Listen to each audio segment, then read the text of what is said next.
EPZ থানার পুলিশকৃত অভিযানে চোরাইকৃত একটি মোটরসাইকেল উদ্ধারসহ চোর চক্করের এক সদস্যকে গ্রেপ্তার করেছেন ইপিজেড থানা পুলিশ। গত 20শে এপ্রিল রবিবার বিকেল 4টার সময় ইপিজেড থানার দক্ষিণ হালিশহর 39 নং ওয়াটস্থ সিমেন্ট করাসিন দৌলত মালুমের বাড়ির নিচতলা পার্কিং হতে কালো রঙের একটি ওয়ালটন 100 সিসি মোটরসাইকেল চুরি হয়েছিল। গতকাল 25শে এপ্রিল শনিবার রাতের 2টার সময় নগরের বিজয়নগর এলাকা থেকে তাকে গ্রেপ্তার করা হয়েছে।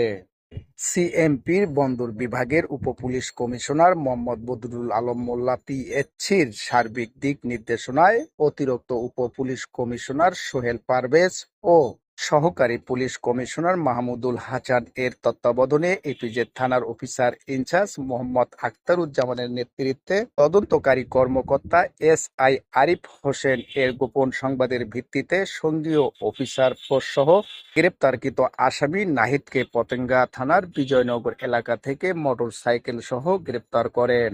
গ্রেপ্তারকৃত নাহিদকে যথাযথ পুলিশের এসকর্টের মাধ্যমে বিজ্ঞ আদালতে প্রেরণ করেন ইপিজেড থানা পুলিশ।